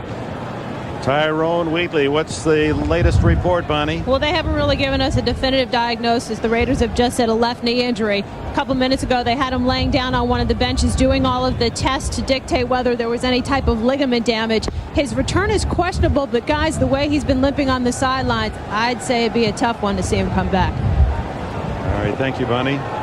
Well, Tyrone came into this game and has been working the last several weeks with a pair of sore ankles. So now he adds a knee to that. Kitna dragged down by Marquez Pope, who comes in on a safety blitz. Well, that's the way you draw it up. That's exactly the way you draw it up. Marquez Pope coming in right here, going to knife right up through the middle. You notice the gaps being covered on both sides, and John Kitna absolutely no shot at recovering from that. Timing is so important on a blitz, and Marquez Pope just snuck a little closer to the line, timed it perfectly on his break. They've gone without allowing a sack, Seattle, for the last 2 games, but 3 today. Raiders with 41 sacks on the season. The handoff to Waters out to the 15-yard line, but they needed 18 for a first down, and the punting team is put to use again. Josh Taves makes the tackle for the Raiders. Just an added note on Wheatley. We mentioned how close he was moving to his first ever 1,000-yard season. He had 146 yards to this point through 3 quarters. That's only 20 yards shy of the 1,000-yard mark, and now he's making his way apparently toward the locker room. But he's walking, and he's putting pressure on him. Beagles, and now he throws the ball, but there's no one there. Incomplete. Well, not only. And the linemen were all downfield anyway. Yeah. You only had about 8 people ineligible receivers downfield, Jeff.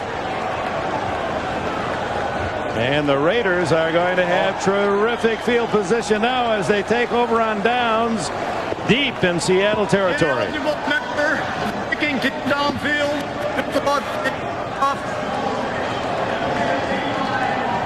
Well, as you said at the start, and Mike Holmgren reluctantly has to assimilate the fact when you're a losing team, these are the plays that happen.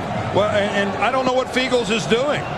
Is this a fake? It can't be. No. But it looked like initially like Fiegels might have been thinking about running on a fake.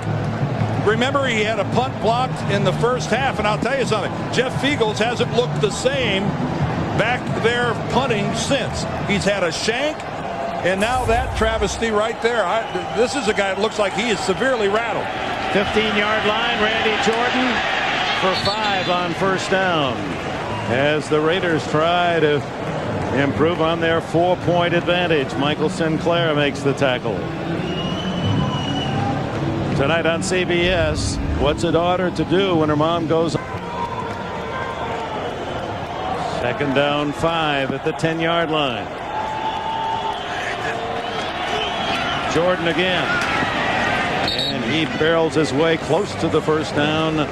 Cortez Kennedy, 8 times a Pro Bowler, not this year. He's had an off season, makes the stop. Well, you know, Randy Jordan, he's been banged up a little bit. He's had a toe problem as well. But like everybody who runs the football for the Raiders, a lofty average. He only carried the ball 29 times coming into today's game, Dick. But he's averaging nearly 5 yards a carry, 4.8 to be precise. This quite a testament to this offensive line and the way they've been blocking for everybody. Nearly 6 yards a carry today, and a touchdown. 3rd and short. Jordan, big hole, touchdown! That's an offensive line touchdown right there, Dick. Randy Jordan gets his 2nd one of the day, but that's an offensive line touchdown. This is a case of the big uglies laboring away in obscurity, but Lord, look at that blocking at the line of scrimmage. Jordan runs through a couple tackles down by the goal line, but impressive work up front by this Raider offensive line.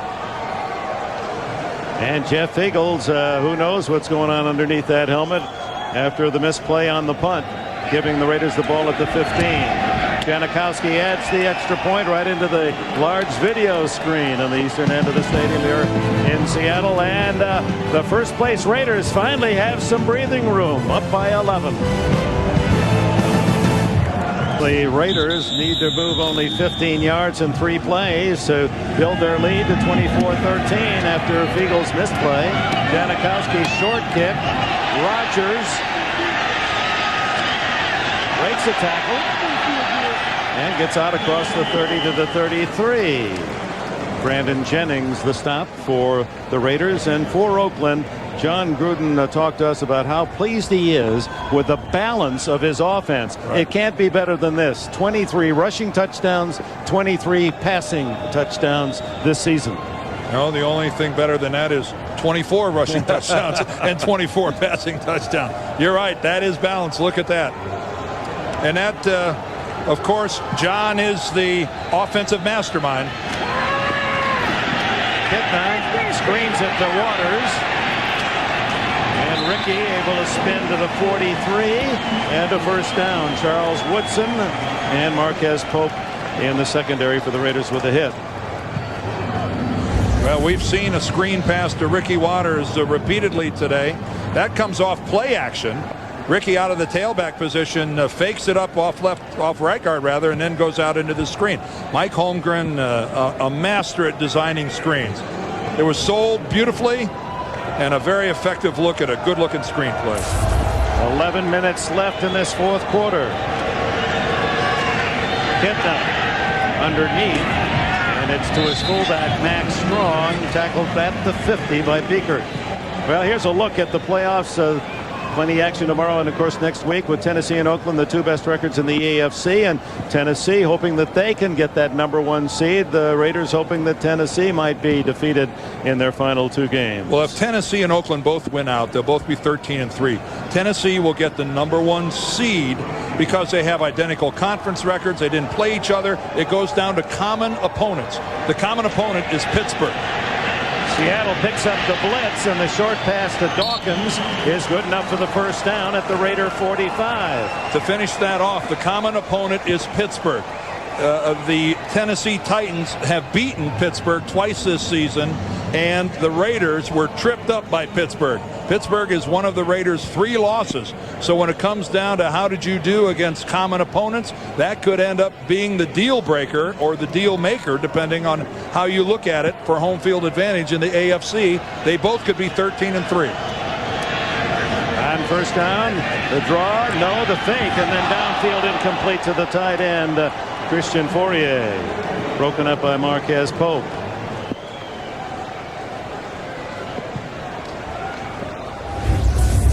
Well, and this has been both teams today. We have seen a number of times because of this weather, footballs delivered right on a receiver's hands, and they don't make the catch. But right now, it's Seahawks that need these kind of catches. They just can't afford mistakes when you're behind, and yeah, that's disappointing, John. And the handoff goes to Waters, and the tackle by Reagan Upshaw at the Raider 38-yard line, where it'll be third down and 2.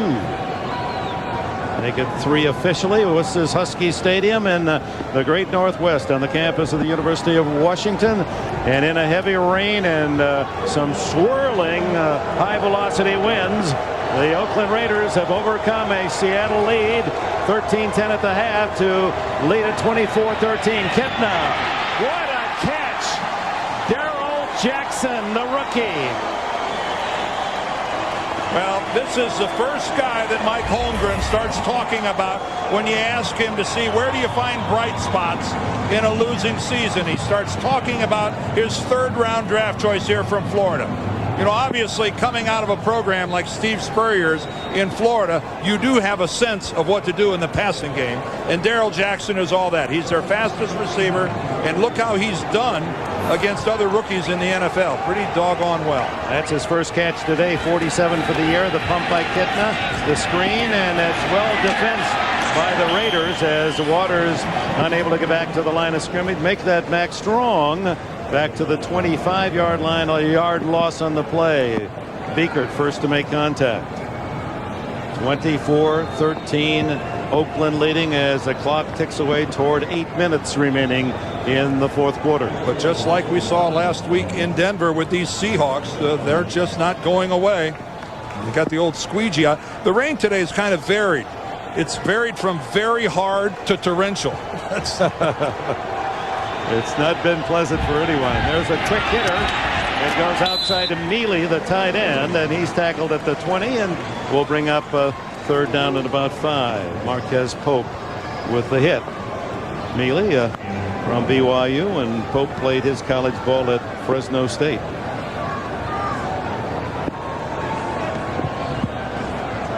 Ball at the 20. The wind so unpredictable, but when it seemed like this was going into the wind, Ryan Lindell kicked the 52-yard field goal. There's the draw to Waters, and Waters carries Beekert with him to a first down, it would appear, at the 13-yard line.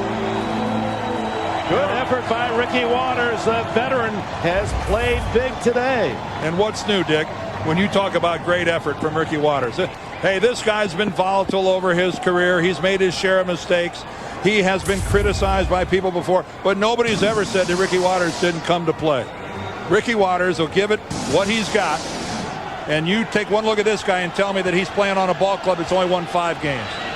He's over 100 yards now. Underneath it is to Jackson. And the rookie inside the 5-yard line. Close to another first down. Beekert over to make the stop. And right now, this is getting a little belt tightening for the Raiders. You could be looking at a 24-20 ball game right here. And finally, getting to finding Darrell Jackson, giving the kid an opportunity to make a play. He was an outstanding high school basketball player. In fact, high school All-America at Tampa Catholic was Jackson. On second and short, it's Waters, and not much there at all as Upshaw and Jackson there to make the stop. Of course, the Seahawks will almost certainly go for 2 points if they score this touchdown. Being behind 24-20 doesn't do a whole lot. They'll try to get the 8 points on the board to make it 24-21. Mike's he probably thought about that 5 plays ago. That's why he's Mike Holmgren, and he's in charge of the whole show, and we're up here so high we can hardly see the field. But always thinking, nevertheless. Oh, you know that. 12th play of the drive. It's third down and less than a yard. Sean Alexander is in the backfield. He gets the handoff. Touchdown, Seattle. His second score of the year. Now the 2-point try that could pull the Seahawks within a field goal.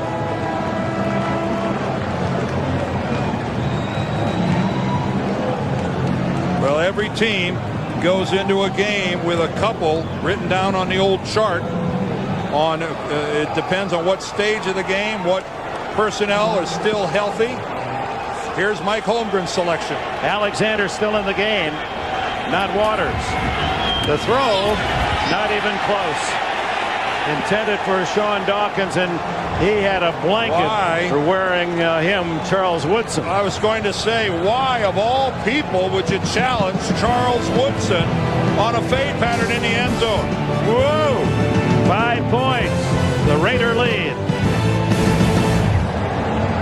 Making a fine catch. Nothing like flinging fish. Guy's got great hands. Spend an afternoon when you can catch a big old mackerel like that. Lindell lines it deep, and Dunn picks it up at the 2. Runs around a couple of Seahawks and makes it to the 23-yard line, and a timeout. 5 minutes, 5 seconds remain, and the Raiders lead by 5. We'll come back to Husky Stadium in rainy Seattle. The Raiders and the Seahawks, and Oakland with a 5-point advantage, 24-19. 5 minutes and change remaining in the fourth. Gannon to Jordan, and Jordan stacked up at the 25-yard line, led by Antonio Cochran. Back to the touchdown for Seattle. Well, this is end against a Pro Bowl corner. That's a really a tough call. It's a tough completion. Jordan, and he's tripped up after a short gain. Good penetration again by Antonio Cochran. I don't know what you're talking about. Jordan tripped up at the 30. He did not make the first down. It'll be fourth and about a yard and a half as Reggie Tongue, the former Kansas City Chief, trips him up. Jordan says he's got the first down. No, sorry, Randy, you're a yard and a half shy. Randy, I don't know what you're looking at, or I don't know if he's telling John Gruden to go for it, but I think not. Well, Seattle will have a chance to support these hardy fans at Husky Stadium with a upset chance. They're down by only 5, and we'll get the ball. Charlie Rogers back at the 22.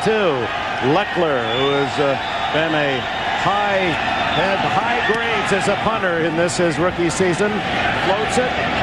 Wynn catches it, and it'll take a Raider roll inside the 30-yard line. And that's where Seattle begins with just under 3 minutes remaining in the fourth quarter. And TJ Terry Jones out there in the elements, and for all of the men and women today, our hats off in this weather. Great job, everyone. He's getting paid to be here, though. I think everybody who sat out here and watched this game, they deserve some kind of a bonus. Kipna goes to work. Flag down. And the catch, and a beautiful catch it was by Sean Dawkins, but they're waving it off. They're waving that one off too. Yep. Looked like a catch from our high angle. Yeah, oh, no question about it, but the official down there. And illegal hands to the face. Coming back any way you look at it. Illegal use of hands. Hands to the face. 69 offense. 10-yard penalty, still first down. That's Floyd Wedderburn, the right guard. This is Floyd right here. Let's take a peek at what's happening here. Oh, and there's somebody lost a helmet right there. They made a wrong call. Roderick Coleman was the Raider who lost his helmet. It looked to me like Pete Kendall, the left guard, is the guy who stripped him of his helmet. Poor Floyd got bad pub there. 1st and 20. Kitna. Downfield, incomplete. Intended for Darrell Jackson. Bunny? Guys, with the Raiders hanging on to a 5-point lead, interesting to note one of the big differences between this year's team and last year's is the ability to win the close game. 5-1 this year in games 7 points or less. Rich Gannon says it's guys come to minicamp, getting the offense in sooner, improvements in personnel, particularly Andre Rison, and a big improvement in the special teams. And of course the kickers being a very big part about that. The two rookie kickers, Leckler the punter and Janikowski the field goal specialist. 2nd and 20. Draw play. And Waters weaving his way out in the open at the 40. Then he fumbles the ball. And the Raiders recover as Marquez Pope stripped the ball from behind, and Charles Woodson, I think it was. I think Charles Woodson knocked the ball loose as he came across. And Marquez Pope recovers, and that one went from the emotions of Seattle, perhaps with an upset win, to the heartbreak of the Raiders recovering down. They're going to mark it, I believe, on the 1-yard line. Watch from the left. Watch from the left of your screen. Right there, the tomahawk by Charles Woodson knocks the football loose from Ricky Waters. And look at it go. And Marquez Pope and a host of Raiders there to gather in the ball. Boy, we saw Charles Woodson drag down Tyrone Wheatley. And now Charles Woodson, with that remarkable speed, puts the old Lawrence Taylor chop on the football. And gee, Seattle just can't seem to catch a break. The officials are having a decision here to find out, I think, exactly where the Raider recovery was. Whether it was on the 1-yard line or in the end zone for a touchback. And that's a big play. Do the Raiders start on the 1 or out at the 20-yard line? But Woodson perhaps saving the hopes of being the #1 seed for the Raiders. On the field is the defense. Recovered the ball. It is a safety. Yeah. A safety. Oh, my. So 2 points to the Seahawks, and they're going to get the ball back on a free kick if it is upheld. They're saying he recovered the football on the 1-yard line, slid into the end zone, and was touched there for a safety. But let's look. Here's how it starts. Charles Woodson. Here's the saver right there. Ricky Waters doesn't sense that anyone is that close to him. And Charles Woodson with a direct KO. All right, where's the recovery? No question, Marquez Pope has the football, but he slides on into the end zone. John Gruden is arguing that the impetus of the football carried him on into the end zone. Remember, if you intercept the ball on the 2, they call that intercepting momentum that will take you on into the end zone. And this is recovering momentum by Pope, who skids into the end zone and then is touched down. What we can't see from that angle, Dick, is exactly when Marquez Pope secures complete control of the football. Let's look here. Maybe we'll get a better look at it here. Where does he get complete control of that football? Yeah, we're screened on that angle.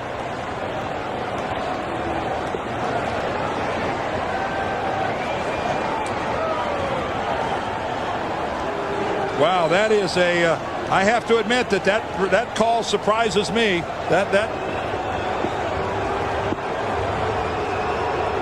The officials are still huddling, and John Gruden arguing the Raider case vehemently. If that was an intercepted ball, your going into the end zone is completely acceptable.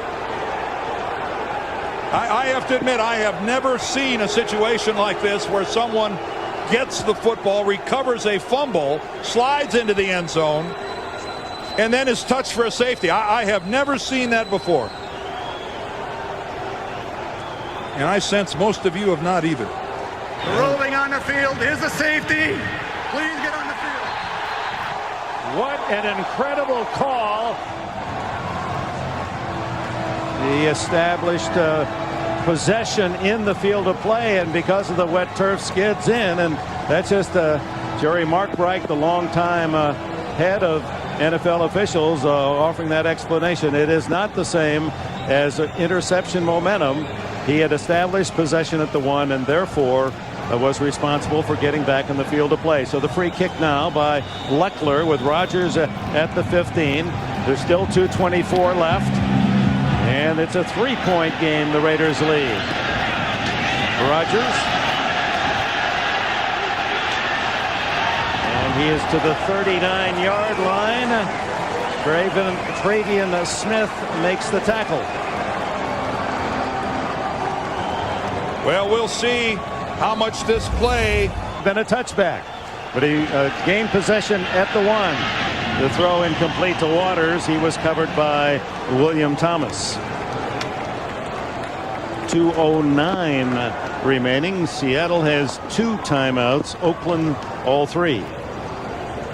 And Charles Woodson showing why he is on to Honolulu for his 3rd Pro Bowl. He has an interception today. He's just been terrific on his coverage, and then makes that hustle play to save what would have been a go-ahead touchdown. Well, remember, he had the one where he ran down Tyrone Wheatley coming all the way across the field. Charles Woodson has had a monster day. Kitna complete at the 42 of Oakland.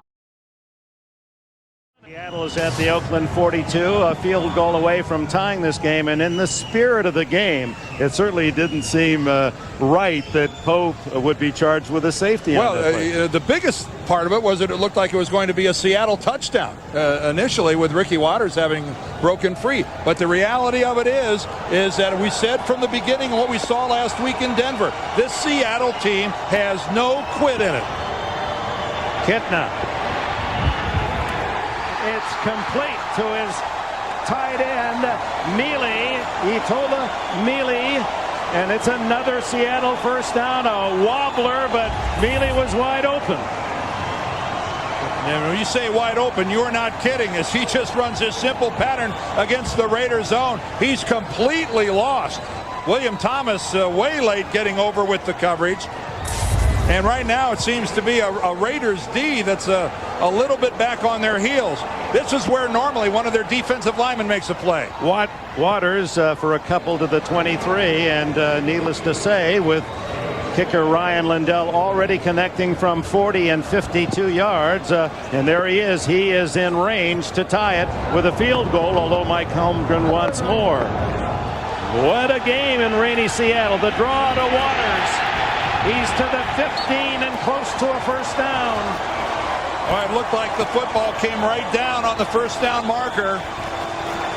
Oh, and how big a part in the second half of this game has Ricky Waters been for the Seahawks?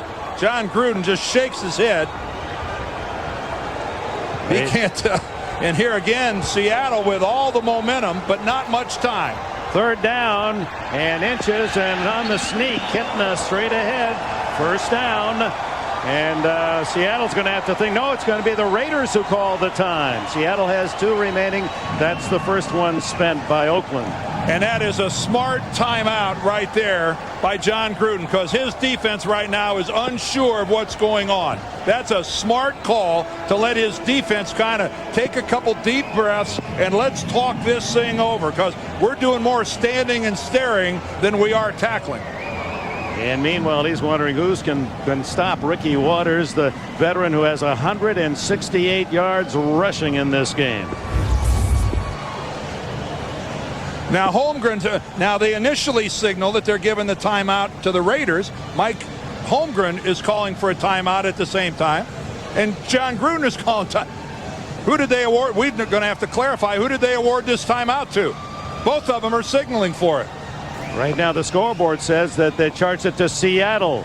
So Seattle is charged with a second timeout, and Mike Holmgren has one left. How often do you see that? Both coaches at exactly the same time are calling for a timeout. The initial shot on the field looked like they gave it to the Raiders, but no, it was Seattle. Ricky Waters in motion. Kitna underneath, complete. Sean Dawkins ridden out of bounds just inside the 10 or right at the 10-yard line.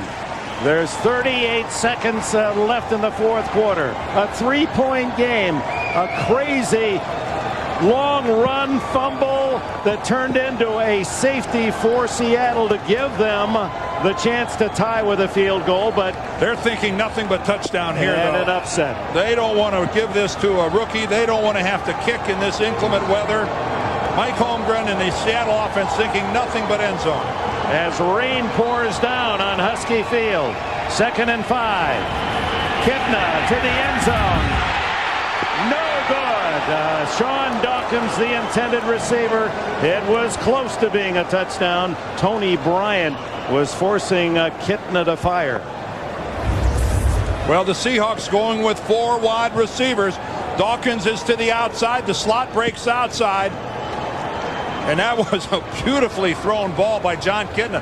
Look at him put this ball right on the hands of Sean Dawkins. Boy, that is a heck of a throw. No way it would have been complete. Dawkins' feet were already out of bounds. 33 seconds. 3rd and 5 from the 9. And now the Raiders take a timeout. You saw Anthony Dorsett, the safety. He didn't like that alignment and thought they were in the wrong defensive positioning. And the Raiders call time. Baltimore could benefit. Denver benefits. Really benefits. Yeah, because that throws Denver then into a tie with the Raiders, depending on what. Keep in mind, Denver holds the tiebreaker over the Raiders because they beat them twice in this 2000 regular season. So there are a whole lot of people out there right now rooting for the Seahawks. Including Tennessee. 3rd and 5. Kitna.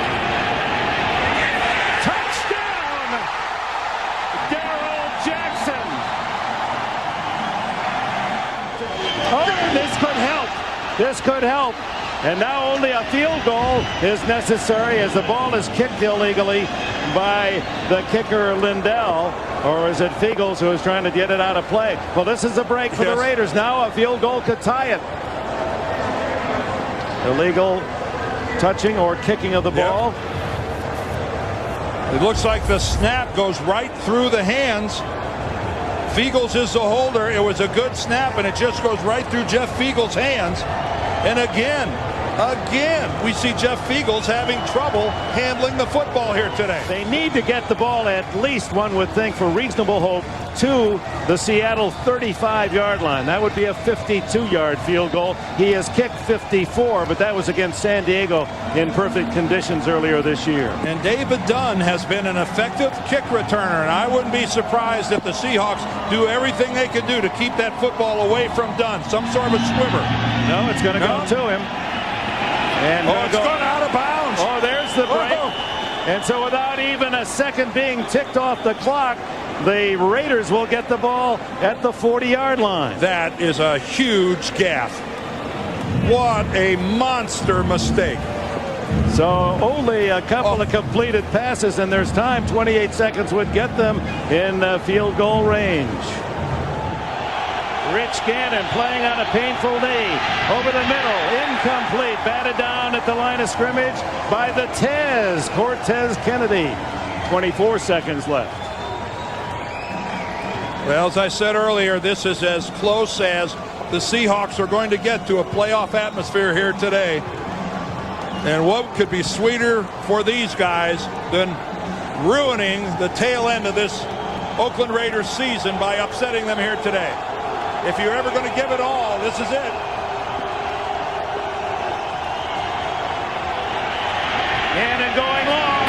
Incomplete. Intended for Tim Brown. And there comes a late flag.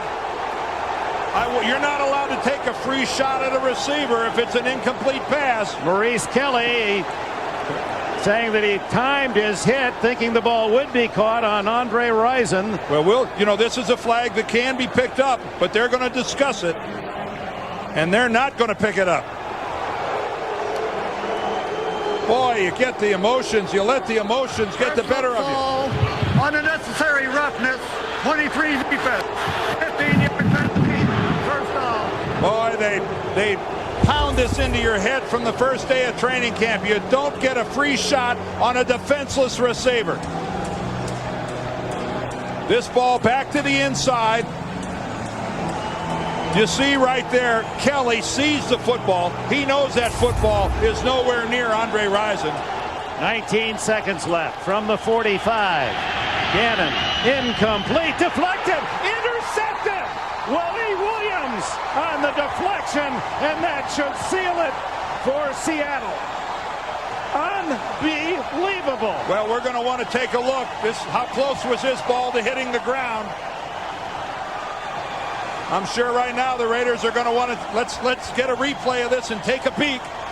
Tim Brown, the receiver, it's deflected, and Willie Williams on his back. It's the Raiders' only hope right now that somehow this deflected ball hits the ground. No way, no way. A rainy day in Seattle, the kneel down, 10 seconds to go. And the Oakland Raiders, heavy favorites here to advance to 11-3, have to swallow a very difficult loss